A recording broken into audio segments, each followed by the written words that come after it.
Buenas noches, América. Bienvenidos a una edición especial de Cuestión de Poder. Les hablo desde Nueva York, en la sede donde se está llevando a cabo la Cumbre Concordia 2019. Este importante evento anual que reúne a más de 4.000 participantes, periodistas, analistas, políticos, jefes de Estado y de Gobierno, que analizan los principales retos de América Latina, el Caribe y el mundo. En esta edición especial les proponemos el repaso de algunas de las voces que han participado hoy en este evento de 2 días. Un evento en el que hemos podido escuchar voces como las de Ivanka Trump o jefes de Estado y de Gobierno o analistas internacionales. En el programa de hoy vamos a hacer un repaso a las crisis políticas en Estados Unidos. Una crisis creciente que afecta al presidente Donald Trump. Algunos hablan de abuso de poder. Les contamos enseguida de qué se trata. También hablaremos de la política de esta administración con América Latina y particularmente con Venezuela y con Cuba. Hablaremos con el senador Rick Scott de Florida, republicano. También les ofreceremos la voz del portavoz del Ministerio de Relaciones Exteriores del Gobierno de Qatar, la de un miembro de la Comisión de Nicaragua que ha llegado a Washington para que durante esta semana reunirse con voces de la Administración, del Congreso y de la Organización de Estados Americanos. Y terminaremos hablando del retiro, de la jubilación. ¿Está usted en edad de empezar a pensar cuándo se retira? ¿Está ahorrando lo suficiente? ¿Es usted millennial y cree que no le afecta? Espere a escuchar lo que le cuentan los expertos en este programa. Cuestión de Poder, una edición especial desde Manhattan, en Nueva York. Son las 8 en Bogotá, Lima, Quito. Son las 9 en la costa este de Estados Unidos y las 10 en Buenos Aires y Santiago. Y esto es Cuestión de Poder. Bienvenidos. Victory is winning for our country. Hoy comienza un cambio de régimen político. Desde nuestros estudios en Washington, la opinión, el análisis y las voces que nos ayudan a comprender nuestro mundo. Es cuestión de querer, es cuestión de poder. Comenzamos, bienvenidos a esta edición especial de Cuestión de Poder y lo hacemos, como les decíamos hace unos minutos, recuperando los fragmentos más destacados de una conversación con uno de los senadores, republicano en este caso, del estado de Florida, uno de los más destacados, Rick Scott. Se ha posicionado junto con Marco Rubio como una de las voces que está al lado de la comunidad venezolana en pedirle a la Casa Blanca, a esta administración y particularmente al presidente Trump, que continúe poniendo presión a la situación en Venezuela, una situación que preocupa a estos legisladores. No en vano, Florida ha recibido a gran parte de esa diáspora venezolana que se ha regado por América Latina y en Estados Unidos ese ha sido uno de los estados que más ha acogido a venezolanos. Conversamos con Rick Scott pronto, por la mañana, antes de que participase en este evento, en el que destacó la importancia de continuar poniendo esa presión, de pedirle a la administración que no baje la guardia. ¿En qué opina de la salida de John Bolton, el asesor de Seguridad Nacional que acaba de ser despedido, según el presidente Trump, de la Casa Blanca, dando entrada a un nuevo asesor de seguridad? Un cambio que muchos vieron la posibilidad de reducir esa presión, pero que enseguida la administración insistió en que no solo no va a cambiar esa presión, sino que va a continuar aumentando. Esto, lógicamente, en el contexto en el que hoy en Nueva York, aquí donde nos encontramos, se produjo la reunión del TIAR, del Tratado Interamericano de Asistencia Recíproca. Un tratado que, entre sus puntos, establece el de continuar presionando, poniendo presión, recurriendo a las sanciones, pero, como dijeron hoy los cancilleres que se reunieron en ese marco del TIAR, descartando la opción militar. Rick Scott lo tiene claro, más presión sin duda, y todas las opciones sobre la mesa. Yo escribí una carta al Departamento de Defensa y hablé con el Departamento de Defensa y de Estado para que no haya envío de petróleo. Estuve con Chevron la semana pasada preguntándole cuánto flujo de petróleo hay. Me dijeron que la producción ha disminuido considerablemente, así que tenemos que tratar de que no se lleve petróleo a Cuba y tal vez logremos que ellos quiten la cantidad de personas que tienen con Maduro. Ahora parece que está disminuyendo la producción y eso ha tenido un gran impacto tendré más información al respecto, pero no quiero que ningún tipo de petróleo llegue a Cuba y quizás esa va a ser la razón por la que se ha disminuido el apoyo a Maduro. Nosotros tenemos que ayudar a Colombia. Ahora tenemos a las FARC, al ELN, tienes el número de personas que ha llegado. Antes de reunirnos yo estaba en Cúcuta y es un tiempo difícil para Colombia. Yo creo que es importante que hagamos todo lo que podemos para ayudar a Colombia, ya sea que tienen todo el apoyo que necesitan para que puedan hacer su trabajo. Y sé que el presidente Duque está comprometido con el presidente Guaidó y tenemos que hacer todo lo que podamos para ayudarlos, pero tienen temas y asuntos que resolver con lo que está pasando en la frontera, tienen inmigrantes, FARC y muchos temas más. Él ha sido de gran ayuda para mí y claramente él cree en la libertad y la democracia. No creo que, y espero que no cambien nada. Voy a continuar siendo de ayuda y que tenemos que trabajar y ver en qué podemos hacer para poner presión en el régimen de Cuba, no solo lo que están haciendo en Venezuela y lo mismo con Venezuela. Así que tengo la esperanza de que la Casa Blanca no cambie su postura. Creo que el Congreso está comprometido con Venezuela, así que espero que el presidente continúe haciendo esto y que continúen haciendo cosas en la dirección correcta, así que tenemos que mantenernos así. Sí, yo casi siempre le presento eso cada vez que nos vemos y él me prometió que no va a haber petróleo hacia Cuba, así que ninguno de nosotros quiere tomar acciones militares. Así que creo que es el acercamiento correcto, no queremos que se ponga peor, pero tenemos que mantener la presión.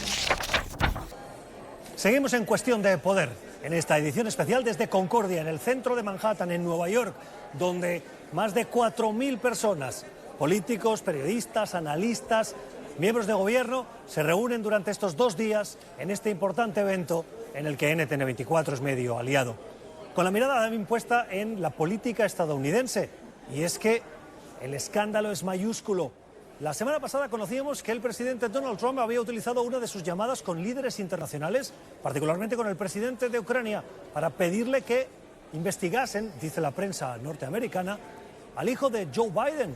Joe Biden, que parece se está posicionando como uno de los principales contendores de la nominación demócrata y podría ser la alternativa, el candidato al que se enfrentaría Donald Trump en las elecciones del año que viene. Nos acompaña la experta en cuestiones de seguridad nacional y asesora senior para el Instituto Biden, Sam Vinogard. Señora Vinogard, gracias por estar con nosotros, bienvenida. Hablábamos de la política estadounidense, nos preocupaba este escándalo, que la prensa ya habla así, del gran escándalo por la participación o por el abuso supuesto de poder por parte del presidente para pedirle a un gobierno extranjero que investigue a un posible candidato político. ¿Es un escándalo? Bueno, el escándalo en este momento es lo que podría ser un abuso de poder flagrante del presidente Trump. Tenemos diferentes amenazas aquí. Tenemos algo llamado la queja del denunciante. Aquí en los Estados Unidos es una ley de protección que cuando alguien del gobierno, en este caso de la comunidad de inteligencia, presenta una queja con el inspector general del director de inteligencia, esa queja debería ser compartida con el Congreso. Nuestro director de inteligencia nacional está rehusándose a tomar ese paso. Se rehúsa a compartirla con el Congreso porque ha presentado diferentes argumentos. Esto es lo que se trata, la queja del denunciante, y esto está involucrando al presidente de Estados Unidos en su conversación con el presidente de Ucrania sobre Joe Biden, y al mismo tiempo tenemos al presidente Trump admitiendo haber tenido una conversación con el presidente de Ucrania en la que él involucró al ex vicepresidente Joe Biden. Y esta teoría es que hubo un conflicto de intereses y así lo que ha dicho el presidente Trump se ha estado enfocando en este tema. Y la tercera amenaza es que su abogado, Rudy Giuliani, que no representa al gobierno de los Estados Unidos, ha tratado de trabajar con autoridades ucranianas para conseguir información sobre el ex vicepresidente Joe Biden y para ver si los ucranianos proveen información sobre la campaña de 2016. Rudy Giuliani no trabaja para el gobierno de los Estados Unidos, es un conflicto de intereses, está trabajando con el presidente Trump. Y lo que tenemos ahora es lo que podría ser quizás el más flagrante abuso de poder por un presidente de Estados Unidos en ningún punto.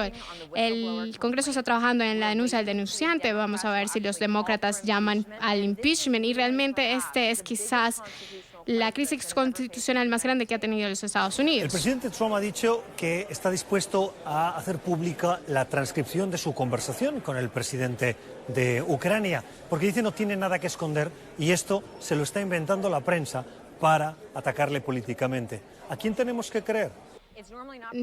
Es normal del presidente Trump cuando dice que va a revelar algo. Él dice que no tiene nada que esconder y bueno, puedes verlo en su declaración de impuestos. Creo que es el único presidente de los Estados Unidos en la historia moderna que no ha presentado su declaración de impuestos, pero quizás revele eso, que desde mi punto de vista es una solución imperfecta, no es algo grandioso. Esos transcripciones se supone que sean clasificadas. Si el presidente Trump permite que el director de Inteligencia Nacional le dé las transcripciones o la queja del denunciante, quiero decir, al Congreso, y que eso va a solucionar el problema, esta es una herida autoinfligida. La rama ejecutiva de los Estados Unidos ha sido tan intransigente que ahora quizás van a tener estas transcripciones. También tenemos a los ucranianos. Ellos dijeron, creo que fue ayer, que no hubo nada inapropiado. Y hemos pasado tanto tiempo en esa llamada, en lo que pasó en esa llamada entre el presidente Trump y el presidente de Ucrania, pero no podemos olvidar los otros dos temas, que es la queja del denunciante y el presidente yendo a su abogado personal, Rudy Giuliani, a quizás tratar de hacerle bullying a los ucranianos para que hagan lo que ellos quieran por razones políticas. ¿Tiene precedentes esta situación? Quiero decir, los presidentes tienen habitualmente conversaciones con sus contrapartes en el mundo. ¿Es normal que haya conversaciones de este tipo en el que se hablen de cuestiones de política interna? Es completamente diferente tener una conversación sobre política doméstica y hablar generalmente al respecto que un presidente de los Estados Unidos que usa dinero de los impuestos se comprometa en algo que promocione sus intereses personales, algo que va en contra de la Constitución. El presidente no puede usar su posición oficial para beneficios personales, ya sea para negocios o desde el punto de vista electoral. Tenemos leyes en este país en contra de aceptar contribución extranjera para las elecciones. El presidente le pidió a los ucranianos para ayuda, o ya sea a través de Giuliani. Esto va en contra de las leyes electorales que tenemos. Pero además no creo que haya ningún presidente de Estados Unidos que le pida a un rival político a un país extranjero, ya sea directamente o a través de Giuliani, que investigue a un ciudadano estadounidense. Tenemos nuestro propio proceso de investigación en este país, así que la respuesta a tu pregunta es que no creo que haya precedente. Y la pregunta, por supuesto, ahora es qué vamos a hacer al respecto, qué van a hacer nuestros legisladores en Estados Unidos para que el presidente se responsabilice por conflicto de intereses y el abuso de poder. Usted es una experta en cuestiones de seguridad nacional y me genera mucha curiosidad, particularmente el hecho de que cuando el presidente hable con otro líder internacional haya, como dice Donald Trump, el presidente de Estados Unidos, mucha gente escuchando. ¿Es normal que haya tanta gente en la misma conversación escuchando esa conversación entre los dos líderes? Bueno, no es tanta gente, pero definitivamente sí es normal tener al menos una persona más monitoreando esa llamada. Tenemos algo en Estados Unidos llamado la sala situacional de la Casa Blanca. Pasé mucho tiempo allí, es donde ocurren las reuniones más privadas, pero hay personas allí que su trabajo es conectar la llamada. Si, por ejemplo, para llamar de la Casa Blanca a una línea segura, establecer esa llamada, monitorear esa llamada y hacer una transcripción de la llamada que sea guardada en los registros para las llamadas más privadas que ocurren. El presidente rara vez está solo, por lo menos un miembro más de la Casa Blanca está allí para ver si, por ejemplo, se cae la llamada y para escribir esa transcripción. No es demasiada gente, pero sí es alguna gente. Y el otro punto es que una vez que concluye la llamada y se lee la transcripción, hay un grupo pequeño de personas, dependiendo de la sensibilidad, que tienen acceso a esta transcripción. Quizás es el secretario de Estado, secretario de Defensa y miembros de la comunidad de inteligencia para que puedan entender lo que pasó.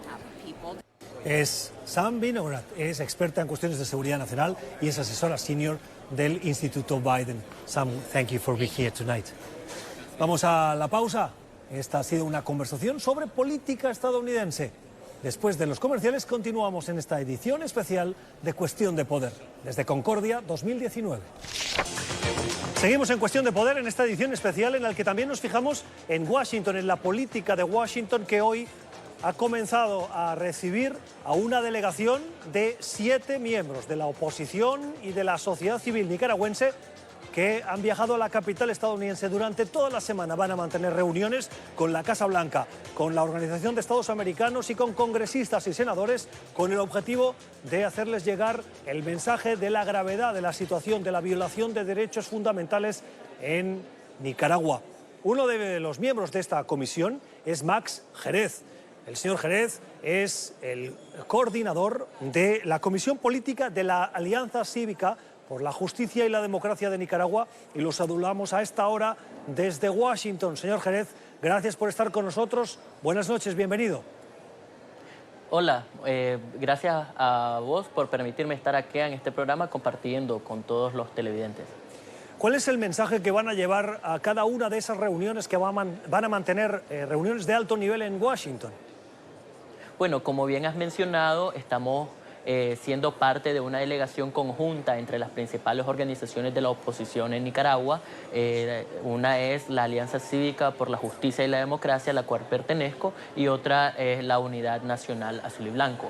Hemos iniciado hoy lunes durante el día con una agenda que incluye poner en contexto la grave situación política y social que está viviendo Nicaragua. En primer lugar, manifestar o poner en contexto a las autoridades, a las diferentes autoridades gubernamentales sobre el estado policíaco de facto que ha instaurado el régimen de Ortega y Murillo en Nicaragua. Siguen violentando el derecho a la manifestación pública, a la organización libre y a la protesta cívica y pacífica, como se ha venido viendo desde hace más de un año desde el estallido de las protestas. También se sigue restringiendo, se sigue intimidando, asediando y persiguiendo a los opositores en Nicaragua, incluso con una serie de arrestos y encarcelamientos políticos. En este sentido, estamos visitando a las autoridades no solo para ponerles al día de esta situación, sino también para plantearles que como oposición estamos haciendo todo nuestro esfuerzo conjunto para buscar una salida democrática a la grave crisis que vive Nicaragua. Y hemos enfatizado que nuestra salida debe ser una salida pacífica, y esto pasa por retomar las negociaciones entre la oposición, en este caso la Alianza Cívica, y el régimen de Ortega. No cualquier negociación, porque evidentemente hay otros actores interesados en formar parte de ella que le podrían permitir a Ortega seguir teniendo el control del sistema político nicaragüense. Queremos una negociación que garantice un cambio democrático en el país, que nos dé apertura a la democratización del país, y esto pasa por reformas electorales, reformas al sistema electoral, restituir la confianza en este sistema electoral en el que nadie cree, en el que hay magistrados con lineamientos meramente partidarios, y el anticipo de las elecciones. Y estas elecciones evidentemente tienen que ser libres, justas, transparentes y competitivas, pero también plenamente observadas. Señor Jerez, esto que me cuenta usted lo he oído en los últimos meses en diversas voces de activistas y miembros de la oposición. ¿Qué ha cambiado en los últimos meses? Porque la petición que ustedes traen a Washington es la misma que yo he escuchado desde que comenzó casi esta crisis nicaragüense. Sí, bueno, evidentemente lo que ha habido es que lo novedoso en los últimos meses es que hemos salido de un nuevo proceso de negociación. Recordemos que nosotros, como parte de la Alianza Cívica, fuimos parte de una mesa de negociación entre el régimen de Ortega y la Alianza Cívica.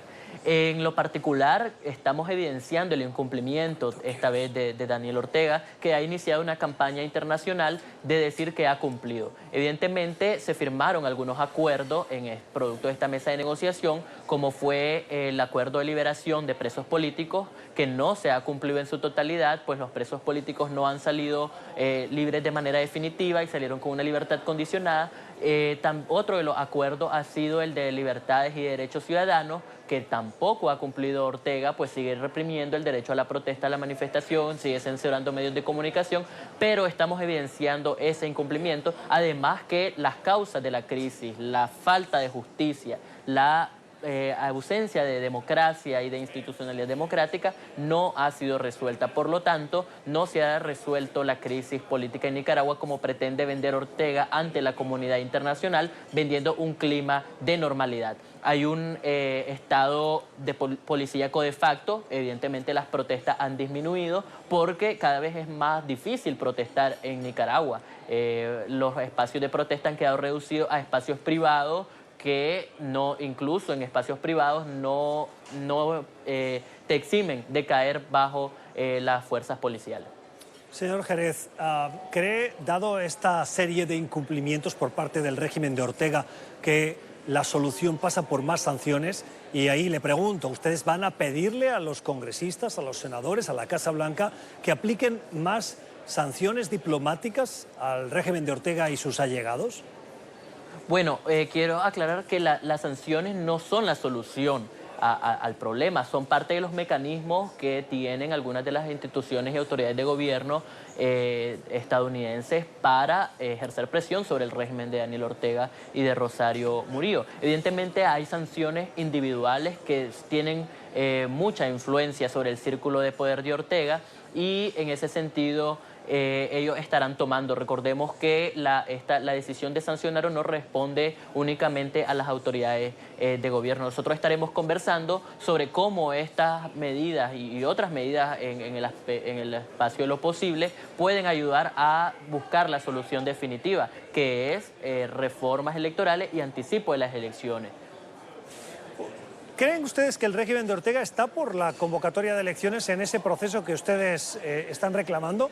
Porque desde el principio ellos han estado muy cerrados a cualquier conversación que implique unas elecciones. Ellos consideran que las últimas elecciones las ganaron y que pueden negociar diversos aspectos, pero en ningún caso una nueva convocatoria electoral. Bueno, evidentemente nuestra demanda ha sido el anticipo de las elecciones en el sentido de que la crisis política que vive Nicaragua no aguanta por más tiempo. Es decir, tenemos un país cuyas condiciones económicas, cuya crisis interna está agudizándose cada día más, de tal manera que esperar hasta la fecha establecida en la Constitución política, que sería noviembre del 2021, es un alto costo a pagar por parte de la sociedad nicaragüense y un costo al que esperamos que Ortega no esté dispuesto a someternos en este caso. El escenario electoral lo hemos planteado como la salida menos costosa para la sociedad nicaragüense. Una salida que va a permitir que sea el pueblo, que sean los ciudadanos quienes decidan cómo resolver la crisis política en Nicaragua, escogiendo legítimamente y libremente a sus autoridades con un sistema electoral confiable. Y esto hay que enfatizarlo porque no es simplemente anticipar las elecciones o ir a cualquier tipo de elecciones. Evidentemente estas elecciones tienen que tener ciertas condiciones, que haya un sistema electoral creíble, que se restituyan los derechos y libertades para poder hacer organización, movilización pública y también que se pueda participar libremente, que sean justas, transparentes y es importante enfatizar plenamente observadas para garantizar que el voto de cada uno de los ciudadanos nicaragüenses ha sido tomado en cuenta. Termino ya, le pregunto por la injerencia venezolana y cubana. Hemos visto en el caso venezolano esa injerencia de la inteligencia cubana que ha contribuido a perpetuar ese régimen de Maduro. Hay evidencia también de que Venezuela y agentes cubanos están inmiscuyéndose en los asuntos internos de Nicaragua, apoyando al régimen de Ortega. ¿Temen que esa injerencia pueda llevar a Nicaragua a perpetuar una situación similar a la que hoy vive Venezuela? Bueno, evidentemente la influencia cubana y venezolana es muy fuerte en Nicaragua, son particularmente sus dos aliados principales más cercanos. En este sentido, creemos que hay algún tipo de asesoría de estos regímenes en Nicaragua, pero esperamos que las particularidades del caso en Nicaragua, recordemos que no es la sociedad nicaragüense, tiene sus particularidades que la distinguen de la sociedad cubana o de la sociedad venezolana, y esperamos que estos factores puedan jugar a favor de buscar una salida a la crisis política que vive Nicaragua. En este sentido, por ejemplo, Ortega no tiene los recursos petroleros que tiene el régimen venezolano y que le ha permitido mantener el aparato gubernamental. Ortega ha instaurado un régimen que depende mucho de la comunidad internacional y de sus buenas relaciones con organismos financieros internacionales, con relaciones diplomáticas con otros países, y eso es un factor que va a influir mucho en la solución a la crisis política en Nicaragua, que nosotros esperamos sea lo más urgente posible, porque no queremos más nicaragüenses cayendo en el desempleo, más empresas internacionales que están cerrando, más negocios locales que están cerrando, más violaciones de derechos humanos, muerte, asesinato y presos políticos, y evidentemente necesitamos una salida urgente, en este caso una salida electoral, y que es cívica y pacífica. Es la voz de Max Jerez, que es coordinador de la Comisión Política de la Alianza para la Justicia y la Democracia en Nicaragua, que forma parte de esa delegación de 7 miembros de la oposición y de la sociedad civil nicaragüense que han llegado hoy a Washington para durante esta semana mantener esas relaciones, esa agenda de reuniones de alto nivel con organismos de la administración y organismos internacionales. Señor Jerez, le deseamos mucha suerte en esas gestiones. Gracias por habernos atendido. Feliz jornada. Muchas gracias.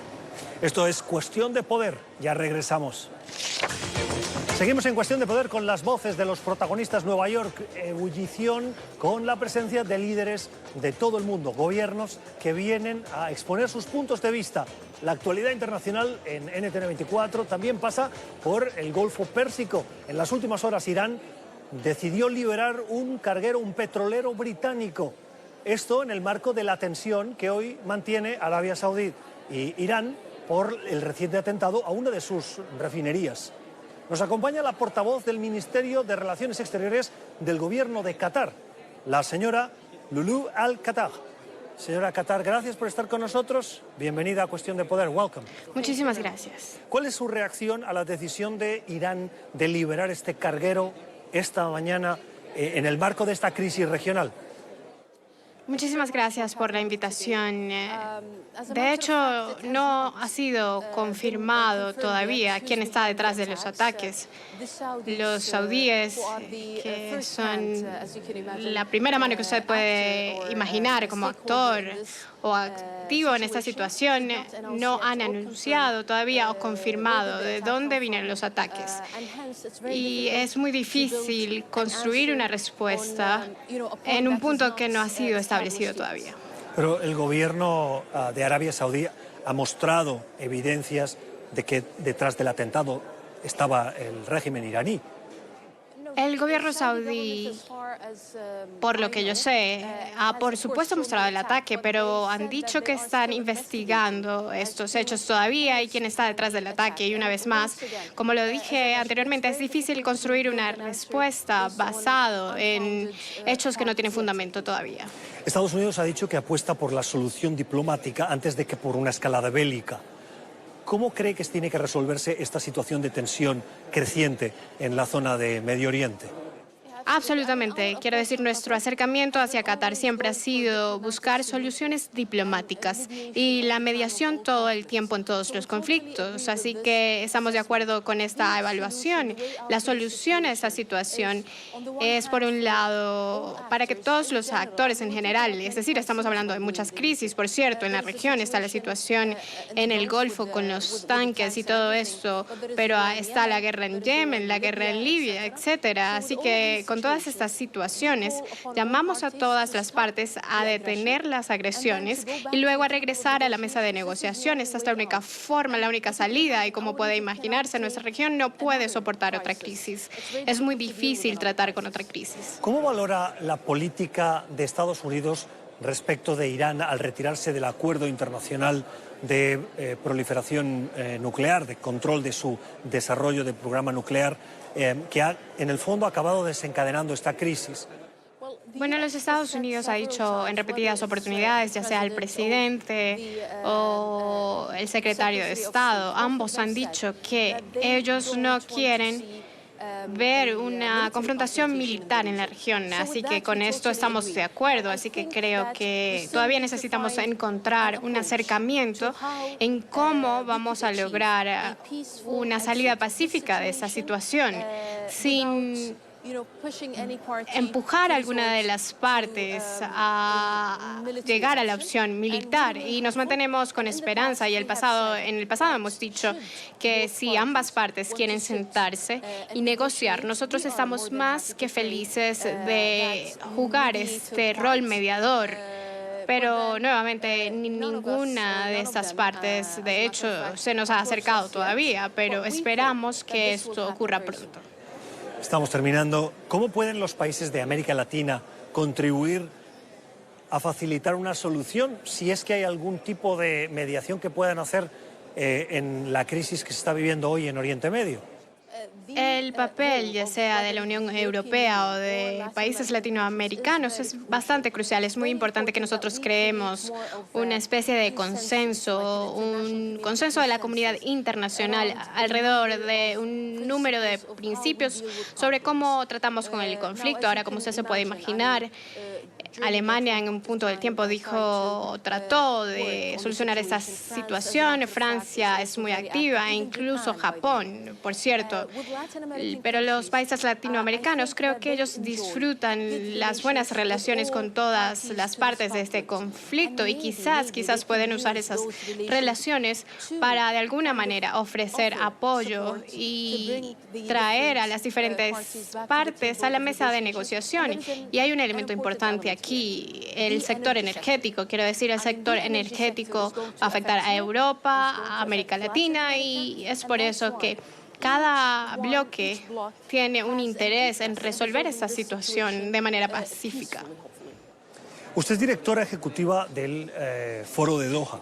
Es ese foro internacional que Qatar organiza desde hace unos años, que analiza cuestiones internacionales. En años anteriores vimos a presidentes latinoamericanos como Lenín Moreno participar. Este año el foro se va a celebrar el 14 y 15 de diciembre. ¿Qué tenemos que esperar? ¿Qué presencia latinoamericana tenemos que ver en ese foro en esta edición de 2019? Déjeme darle un poco de antecedentes sobre el Foro de Doha. Esa es una plataforma para personas que toman decisiones, periodistas, académicos, para que se junten en un mismo lugar. Comenzó en el año 2000 y nosotros podemos asegurar que esta es la única plataforma en nuestra región que puede traer a personas que están en desacuerdo a la misma mesa. Esta es nuestra filosofía. Nuestra filosofía está basada en los principios de diplomacia, diálogo y diversidad, muy importante. Y esta es la manifestación de lo que he estado explicando, cuál es nuestro papel en la región, tratar de solucionar los diferentes conflictos. Sobre su pregunta sobre Latinoamérica, el año pasado tuvimos al presidente de Ecuador, por ejemplo, como invitado de honor en este foro. Este año vamos a esperar también participación presidencial de Latinoamérica, y de hecho nosotros vamos a invitar a un número de ex participantes y presidentes de Latinoamérica para que hablen a la audiencia sobre las lecciones aprendidas para todo el mundo. Es Lulu Al-Qatar, es la directora ejecutiva del Foro de Doha y es la portavoz del Ministerio de Relaciones Exteriores del Gobierno de Qatar, aquí en Cuestión de Poder en NTN 24.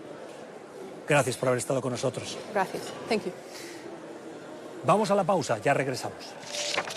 Seguimos en Cuestión de Poder, en esta edición especial desde Concordia, en Nueva York, un evento paralelo a la reunión de las Naciones Unidas, un evento de análisis. Uno de los análisis es la economía. En Estados Unidos va bien, pero hay muchos trabajadores, especialmente de clase media, que piensan en su futuro. Y algunos llegan a final de mes justo. Esto quiere decir que no tienen margen para ahorrar para su jubilación. Hay un presidente de una compañía que precisamente se dedica a analizar, a acompañar a muchos de los trabajadores de esta gran clase media estadounidense para orientar su futuro, su retiro, algo en lo que pensamos todos, ¿no? Su nombre, Gary Officer, es presidente de la compañía Senior Service Americas. que podríamos traducir en una adaptación al español de servicios para estadounidenses adultos mayores. Señor Fischer, gracias por estar con nosotros. Welcome to the show. Muchas gracias. Hablábamos al principio del programa de los retos que tienen los trabajadores hoy, que tienen que mirar hacia el futuro. La economía hoy en Estados Unidos va bien, pero hay algunos que no llegan a final de mes. ¿Cuál es la mejor manera de planificar para poder tener un retiro asegurado? Bueno, tenemos dos cosas allí. Tenemos que reconocer que en Estados Unidos en los últimos 40 años los salarios no han mantenido el ritmo de la productividad.